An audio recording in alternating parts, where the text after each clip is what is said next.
जय हिंद दोस्तों। Welcome to my YouTube channel R K math Guru में। आज हम इस वीडियो में क्लास 10th मैथ का प्रश्नावली 1.1 के सभी क्वेश्चंस को सॉल्व करेंगे। तो आइए देखिए प्रश्नावली 1.1 के क्वेश्चंस। जैसा कि आप जानते हैं कि अभी हाल ही में हाई स्कूल की परीक्षा जो है समाप्त हुई है और हमको आशा करते हैं कि कॉपियों का मूल्यांकन भी होना स्टार्ट हो गया होगा। और इस टाइम जो कि सत्र भी चेंज हो गए होंगे। जो बच्चे 8 में थे वह 9 में चले गए, जो 9th में थे वह 10th में चले गए होंगे।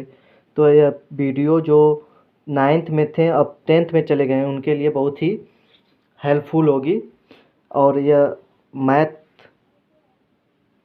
सब्जेक्ट से हम वीडियो बना रहे हैं, तो हम प्रश्नावली 1.1 के सभी क्वेश्चंस को इसमें सॉल्व करेंगे। तो आइए सॉल्व करते हैं, देखते हैं क्वेश्चंस क्या है, क्या कह रहा है।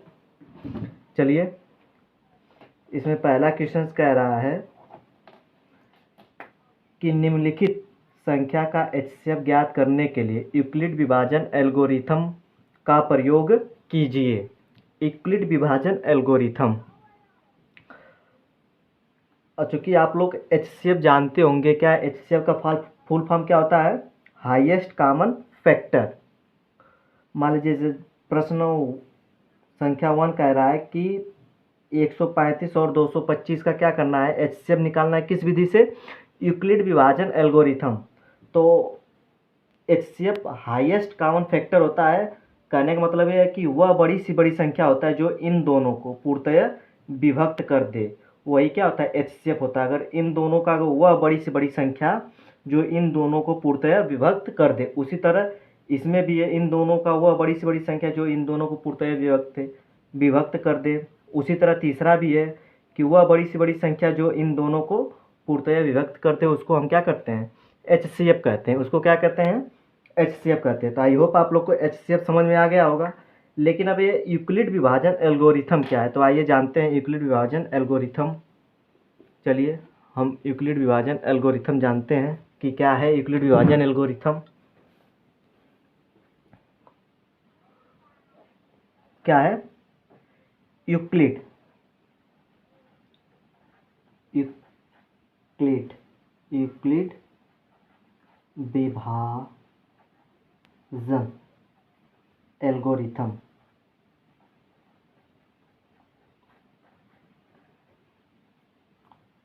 क्या होता है, तो देख लीजिए क्या होता है। इक्वल होता है ए बराबर बी क्यू प्लस आर। ये क्या है? फार्मूला, सूत्र है यूक्लिड विभाजन का। क्या है? सूत्र है। प्रश्नावली एकदम बेसिक है, 1.1 का है, एकदम बेसिक, आप समझिए। अब क्या ये होता है, तो पहले अब ए क्या है, बी क्या है, क्यू क्या है और आर क्या है, हम देख लेते हैं। तो चलिए देखते हैं।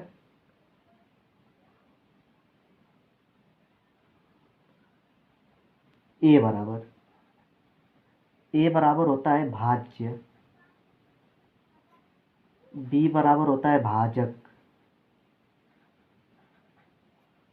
और क्यू बराबर होता है भागफल, और आर बराबर होता है शेषफल। अगर मान लीजिए मान लीजिए 2 से किसी संख्या, मान लीजिए 17 में क्या कर रहे हैं? भाग दे रहे हैं। तो 2 8 16, और जब इसको हम घटाएंगे तो कितना शेषफल बचेगा? 1। इसको कहते हैं भाजक, जिससे हम क्या करते हैं? भाग देते हैं। भाजक। इसको कहते हैं भाज्य, इसको कहते हैं भागफल, और इसको कहते हैं शेषफल। क्योंकि आप लोग पहले पढ़ चुके होंगे, और इसी को इस फार्मूले में हम लिख देते हैं। यही क्या है? यूक्लिड विभाजन एल्गोरिथम है। यही तो है, देख लीजिए। ए बराबर क्या है? भाज्य, तो ये भाज्य है 17, ए बराबर 17 हो जाएगा। भाजक क्या है? बी बराबर भाजक है, तो 2 जो हो जाएगा b हो जाएगा, और q बराबर भागफल है, और भागफल क्या हो जाएगा 8, भागफल q बराबर 8 हो जाएगा। और r क्या है शेषफल, शेषफल कितना हो जाएगा 1। अगर हम इसको सॉल्व करेंगे तो इतना आ जाएगा। अगर देख लीजिए a क्या है 17, b क्या है 2, q क्या है 8 और प्लस r क्या है 1। तो देखिए ये बराबर आएगा 2 8 16 और 16 1 17। तो देखिए आ गया।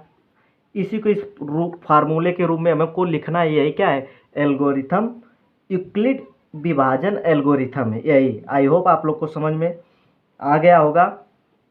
चलिए, और एक चीज़, जहाँ ए बराबर होता है, जहाँ ए बी से क्या होता है बड़ा बड़ा होता है हमेशा, जहाँ ए जो है बी से क्या होता है बड़ा होता है। आई होप आप लोग को पता होगा कि ए जो है हमेशा बी से बड़ा ही होगा, अगर बड़ा नहीं होगा तो भाग जाएगा नहीं। तो इतना आप लोग को समझ में होगा आ गया होगा कि यूक्लिड विभाजन एल्गोरिथम है क्या। तो चलिए अब हम क्वेश्चंस की तरफ चलते हैं और क्वेश्चंस को सॉल्व करेंगे। एक क्वेश्चंस कैसे लगाएंगे, तो चलिए देख लीजिए। यह एनसीईआरटी की बुक है, क्लास 10th एनसीईआरटी की बुक है, और इसी बुक से हमको क्या करना है, पेपर में क्वेश्चंस पूछे जाते हैं और इसी बुक से हमको पढ़ना है। तो चलिए पहला क्वेश्चन है कि निम्नलिखित संख्याओं का एचसीएफ ज्ञात करने के लिए यूक्लिड विभाजन एल्गोरिथम का प्रयोग कीजिए। पहला क्वेश्चन क्या है 135 और 225, 135 और 225। तो आइए हम इसको सॉल्व करते हैं। चलिए इसको सॉल्व करते हैं। पहला क्वेश्चन है, पहला क्वेश्चन है 135 और 225, 135 और 225। तो चलिए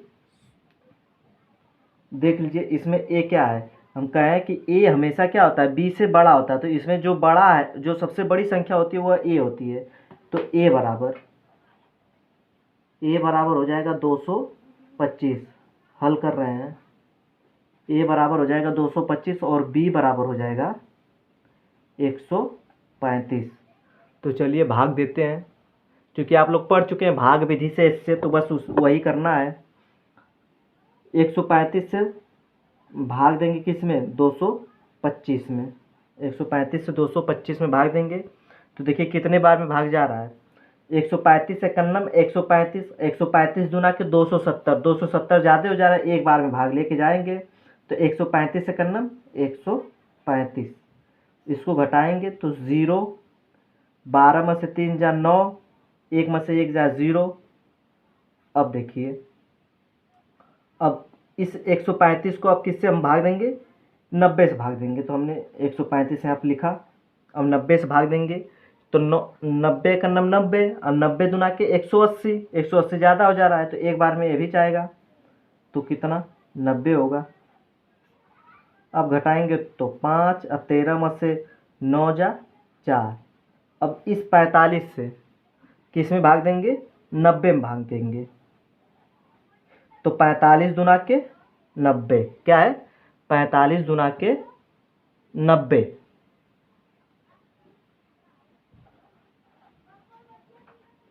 तो एच सी एफ बराबर क्या आएगा एच सी एफ बराबर आएगा 45।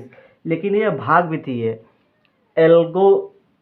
यूक्लिड विभाजन एल्गोरिथम से कैसे करेंगे, तो आइए चलिए उसका सूत्र क्या है, यहाँ से हम करते हैं इसी को। इतना तो आपको करना पड़ेगा, फिर उस नियम से किसके यूक्लिड विभाजन एल्गोरिथम से। ए बराबर बी क्यू प्लस आर।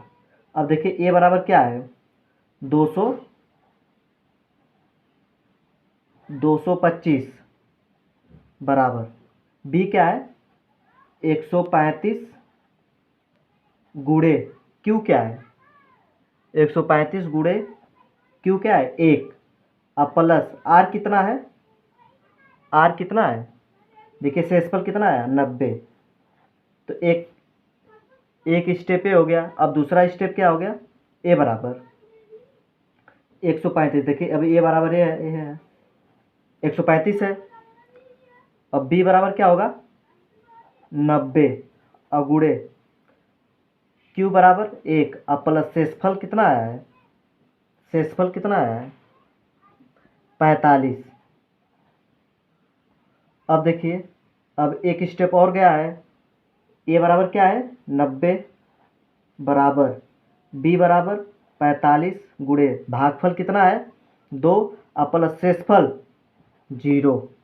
अब चूंकि जब आंसर कब आएगा, जब शेषफल 0 आएगा तो जान जाइए कि आंसर अब आ गया। शेषफल 0 आएगा तो जान जाइएगा कि आंसर आ गया। कैसे, देखिए शेषफल 0 आ गया तो हम 3 अंक बढ़ जाते हैं 0 से। तो देखिए 1 2 3, 3 अंक जैसे ही बढ़ेंगे जो संख्या होगी वही आंसर होगा। तो यूक्लिड विभाजन HCF बराबर कितना है 45 एंड 45 आंसर आ गया। आई होप आप लोग को समझ में आया होगा। उसी तरह से प्रश्नावली 1.1 का दूसरा भी है उसी तरह से, और सेम इसी नियम से तीसरा भी लगेगा। तो मैं आप लोग को दूसरा छोड़ देता हूँ, नहीं तो मैं तीसरा, देखिए दूसरा बड़ा है तो मैं दूसरा आपको बता दे रहा हूँ। तीसरा आप लोग को सॉल्व करके कमेंट बॉक्स में आंसर सेंड करना है। तो तीसरा आप लगाएंगे, दूसरा मैं सॉल्व कर रहा हूँ।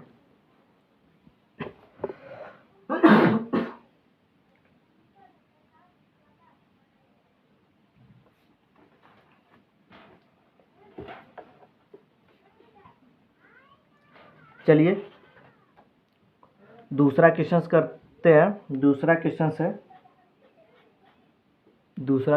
है 196 और 38,220, 196 और 38,220। तो चलिए हम इसको भी सॉल्व करते हैं।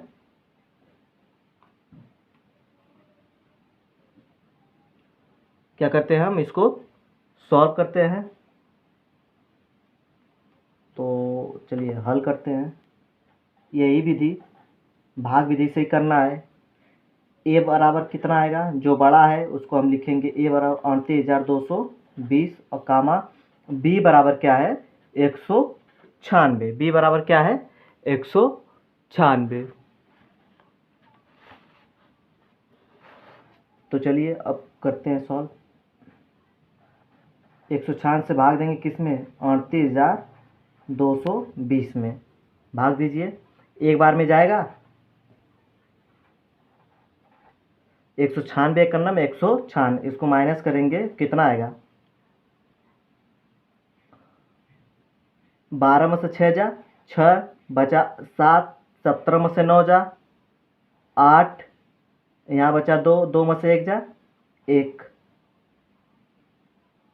2 में से 1 जा 1। अब उसके बाद क्या ये बचा 2 उतार लेंगे हम, कितना हो गया 1862। अब देखिए कितने बार में जाएगा, तो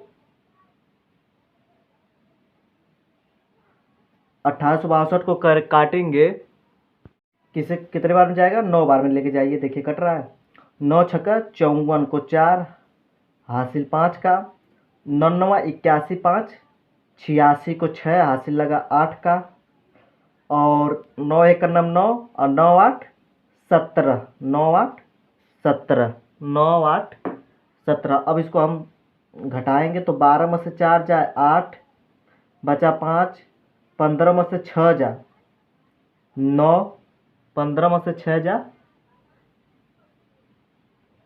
9, और उसके बाद 7 में से 7 जा 0, 1 में से 1 जा 0, बचा क्या 0, 0 को लिख लेंगे। अब देखिए अब 196 का पारा कितने बार में लेके जाएंगे 5 बार में, 5 छक्का 30, 5 छक्का 30 कैरी 3 का, 5 45, अब 45 3 48, 48 को 8 कैरी 4 का, अब 5 1 5 5 4 9। तो ये देखिए पूरा कट गया, किससे? 196 से। अब देखिए, अब हम यूक्लिड विभाजन के रूप से लिखते हैं, तो ए बराबर बी क्यू प्लस आर। ए क्या है? ए बराबर क्या है? 38,220, 38,220 बराबर बी क्या है? 196 गुणे क्यू, क्यू कितना है? 195, और प्लस आर कितना है? 0, आर क्या है? 0। और आप जानते हैं कि जब 0 आ जाएगा तो आंसर आ गया, जब 0 आ जाएगा तो आंसर आ गया। कैसे? देखिए 0 आ गया तो उसके 2 स्थान बाद, तो देखिए 1 2, 2 स्थान बाद क्या? ये देखिए 3, तो यही क्या हो जाता है आंसर। तो HCF बराबर 196, यही आंसर होगा।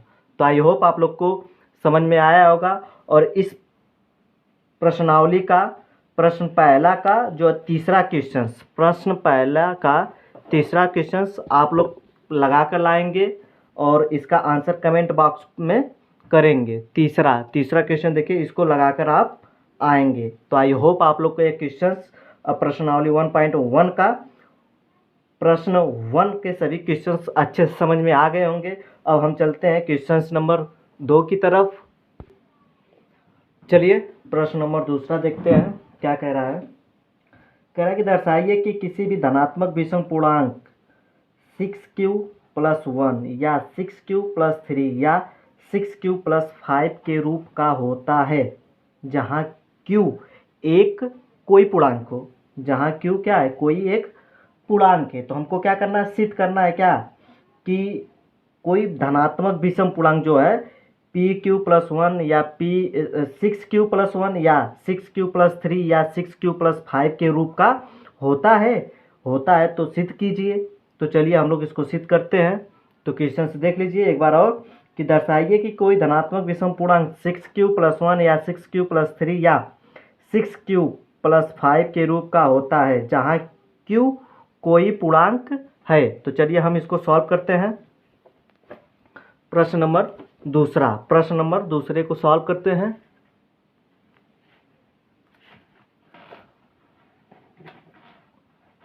प्रश्न नंबर दूसरा का हल। प्रश्न नंबर दूसरे का हल। प्रश्न नंबर दूसरे का हल। चलिए इसको सॉल्व करते हैं। वही यूक्लिड विभाजन क्या है? ए बराबर B Q plus R. Euclid विभाजन से हम लोग सॉल्व करेंगे। क्या करना है हमको? कह रहा था कि 6Q प्लस 1 हो या 6Q प्लस 3 हो या 6Q प्लस 5 हो। यही क्या करना है? सिद्ध करना है। तो ए बराबर बी क्यू प्लस आर, इतना आप लोग जानते हैं और इसी को सिद्ध करना है। तो चलिए अब हम लोग सिद्ध करते हैं। हम कहेंगे कि माना कि विषम पूर्णांक ए बार हम मान लेते हैं, माना विषम पूर्णांक बराबर ए। आप कुछ भी मान सकते हैं, ए बी सी डी कुछ भी मान सकते हैं। तो हम अगर पूर्णांक ए मान लें, देखिए ए मान लें, तो भाजक बराबर क्या होता है? भाजक बराबर क्या होगा? तो देखिए यहाँ पर दिया है 6Q, ये जो 6 होता है यही B होता है। अब B को ही हम क्या कहते हैं? भाजक कहते हैं। तो मान लीजिए भाजक B बराबर हम मान लेते हैं 6। क्या मान लेते हैं? 6। तो बताइए जब B बराबर अगर हम 6 मानेंगे और कोई विषम पूर्णांक होगा, कोई विषम पूर्णांक A बराबर कुछ भी होगा, अब पता नहीं क्या होगा, जब हम सॉल्व करेंगे तब तो आएगा, कुछ भी होगा, A बराबर 7 हो, 8 हो, 9 हो, 10 हो, लेकिन जब भी रहेगा तो A क्या होगा? 6 से बड़ा होगा। क्या होगा? 6 से बड़ा होगा A।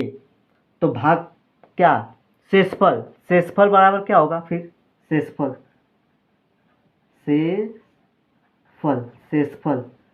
शेषफल बराबर क्या होगा? शेष हमेशा क्या होगा? शेषफल जो भी आएगा 6 से क्या आएगा? छोटा ही आएगा। मान लीजिए 6 से छोटा आएगा तो क्या हो सकता है? 0 आ सकता है, एक भी शेषफल आ सकता है, 2 आ सकता है, 3 आ सकता है, 4 आ सकता है, 5 आ सकता है, लेकिन 6 नहीं आ सकता। अगर 6 आएगा तो 6 6 कट जाएगा, 6 शेषफल नहीं आएगा। जब भी शेषफल आएगा तो 0 1 2 3 4 5 ही आएगा, 1 2 3 4 5 ही आएगा। तो चलिए अब हम इसको सॉल्व करते हैं। आप लोग को इतना समझ में आया होगा, तो चलिए यूक्लिड विभाजन एल्गोरिथम से सॉल्व करते हैं। यूक्लिड विभाजन एल्गोरिथम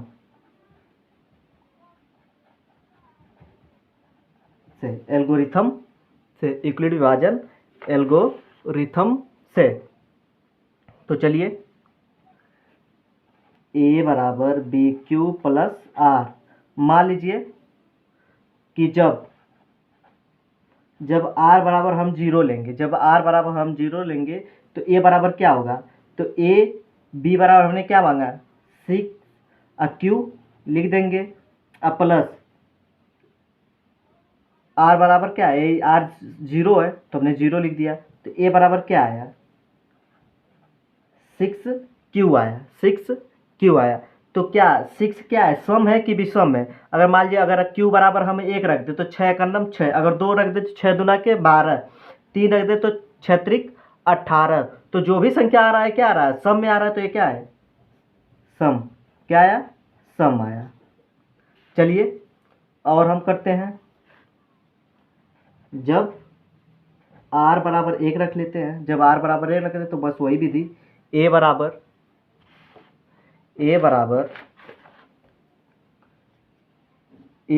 b क्या है 6 है, q को हम लिख लेते हैं, प्लस r बराबर कितना 1, r बराबर 1। तो बताइए a बराबर क्या आया 6q प्लस 1, 6q प्लस 1। तो देखिए ये क्या है, यह सम है कि विषम है। तो देखिए 6 है, ये एक क्यू की जगह हम 1 रख ले तो 6 का नम 6, 2 रखे तो 6 दूना के 12, मतलब किसी का भी गुणा कर दे तो सम आ रहा है। और जब उसमें एक जोड़ेंगे, मान लीजिए अगर हम q बराबर 1 रख दे तो 6 आया, और 6 1 7, तो 7 क्या आया विषम, 7 क्या आया विषम, तो मान लीजिए 7 क्या है विषम, तो वह विषम पूर्णांक क्या होगा, वह विषम पूर्णांक 7 होगा। तो देखिए एक यह सिद्ध हो गया कि नहीं, यहाँ पर देख लीजिए 6q प्लस 1, देखिए आया कि नहीं, यहाँ पर a बराबर 6q प्लस 1 क्या एक विषम पूर्णांक है। इसी तरह से और हमको आगे सिद्ध करना है, कितना 6 plus 3, 6q plus 5, 6q plus 3। तो चलिए आगे हम चलते हैं, आगे और करते हैं। जब r बराबर 2 रखेंगे, तो a बराबर क्या हो जाए 6q प्लस में 2, तो a बराबर क्या आएगा 6q प्लस का 2। वही चीज अगर हम 6q के बाद जगह 1 रखें तो 6 हो जाएगा, 6 2 8, क्या है यह क्या है सम आया। चलिए आगे हम सॉल्व करते हैं। जब r बराबर 3 रखने पर, तो a बराबर 6q प्लस 3, तो a बराबर क्या है 6q प्लस 3। तो क्या यह विषम आया कि नहीं, हमको तो यही सिद्ध करना था विषम। तो देखिए अगर 6q की जगह 1 रखेंगे तो 6 का नम 6, और 6 3 9, तो 6 3 9, तो यह विषम आया। अब बस इसी को तो हमको सिद्ध करना था, यहाँ पर देख लीजिए 6q प्लस 3, तो आ गया कि नहीं। अब उसी तरह आगे चलते हैं। 4 रखने पर, जब r बराबर 4 रखने पर, तो a बराबर 6q प्लस 4, तो क्या अगर q बराबर 1 रखेंगे तो 6 का नम 6, और 6 4 10, ये भी क्या है सम आया। हमको लाना क्या है विषम, तो ये तो सम आया है। चलिए अगला देख लीजिए, आखिर लास्ट वाला।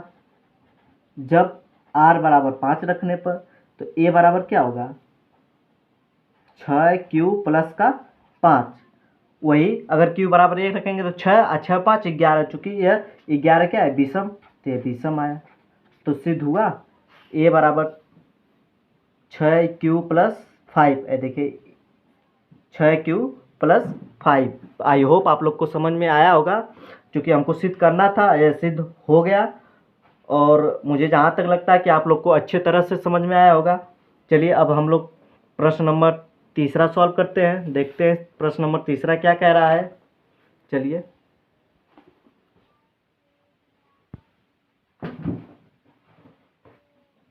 कह रहा है कि किसी परेड में 616 सदस्यों वाली एक सेना आर्मी की टुकड़ी को 32 सदस्यों वाले एक आर्मी बैट के पीछे मार्च करना है। दोनों समूहों को समान संख्या वाले स्तंभों में मार्च कराना है। उन स्तंभों की अधिकतम संख्या क्या है जिससे वे मार्च कर सकते हैं। तो देखिए एचसीएफ इसमें अधिकतम पूछा है, हाईएस्ट कॉमन फैक्टर। तो इसमें भी क्या करना है, एचसीएफ ही निकालना है। किस विधि से, यूक्लिड विभाजन विधि से। और आप लोग को तो यूक्लिड विभाजन विधि चुटकियों में आता है, ऐसे चुटकियों में। तो चलिए हम लोग यूक्लिड विभाजन विधि से इसको भी सॉल्व करते हैं, यूक्लिड विभाजन विधि से। चलिए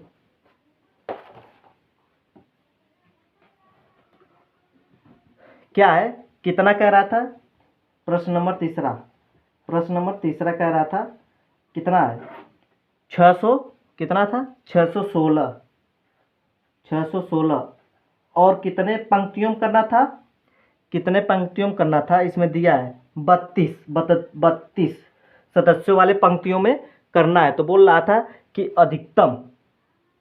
अधिकतम संख्या क्या होगी जो मार्च कर रहे हैं। तो चलिए बस इसको भी तो वही भाग विधि से, एचसीएफ या फिर एल्गोरिथम विधि से, उसी को एल्गोरिथम कहते हैं। तो चलिए ए बराबर क्या आएगा, हल कर रहे हैं इसको। तो ए बराबर क्या आएगा, 616 और बी बराबर 32। बस तुरंत कर दीजिए, 32 से भाग दे दीजिए किसमें, 616 में। 32 दूना के 64, 32 से करना 32, 11 में से 2 जा 9, बचा यहाँ 5, अब 5 में से 3 जा 2, 5 में से 3 जा 2, 29 हुआ। अब देखिए भैया 6 बचा, 6 हम लिख दें। अब कितने बार में भाग जाएगी, तो देख लीजिए, 3 दूना के 6 और 3 तरीके 9, 3 दूना के 6, 3 तरीके 9, कम हो जा रहा है। आगे देखते हैं कितने बार में जाएगा, देख लीजिए 9 बार में, देखिए 9 बार में, 9 बार में लेके जाएंगे तो 9 दूना के 18 को 8 हासिल लगा 1 का, 9 त्रिक 27, 1 28, माइनस कर दीजिए। तो 16 में से 8 जा 8, बचा 8, 0 हो जाएगा, ये भी 0 हो जाएगा, बचा क्या 8। अब देखिए 8 में 32 से भाग दीजिए, यही ना करते हैं। तो 8 चौक के 32, 8 चौक के 32। तो बस इसका एल्गोरिथम भी थी, ए बराबर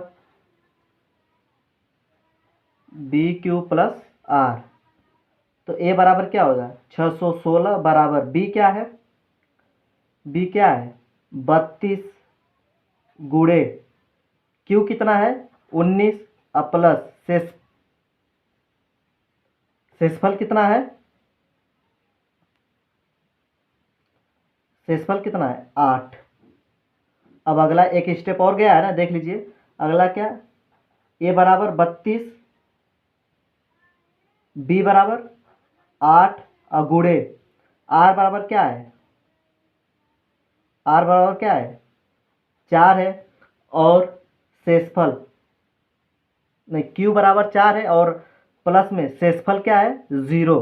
तो आप लोग जानते हैं कि जैसे ही 0 आएगा हमारा आंसर आ गया। कैसे, देखिए 0 आया, उसके 2 स्थान बाद जो तीसरा आएगा वही आंसर आएगा। देखिए 1 2 और 2 स्थान के बाद क्या, ए आर। तो HCF बराबर HCF बराबर 8, यही क्या होगा आंसर होगा। तो आई होप आप लोग को समझ में आया होगा। यदि वीडियो अच्छी लगी हो तो लाइक करें, ज़्यादा से ज़्यादा शेयर करें, और चैनल पर पहली बार आए हैं तो चैनल को प्लीज़ सब्सक्राइब कर लें। क्योंकि आप सब्सक्राइब किए रहेंगे तो जैसे ही हम इसका अगला वीडियो डालेंगे तो उसकी नोटिफिकेशन आपके पास तुरंत पहुंचेगा, और आप जस्ट इसके बाद का सवाल को देख लेंगे, सॉल्व कर लेंगे। और इसके बाद का सवाल देखिए 4, प्रश्न नंबर 4 और 5, ये दोनों हम अगली वीडियो में लाएंगे प्रश्न नंबर 4 और 5। चलिए, जय हिंद।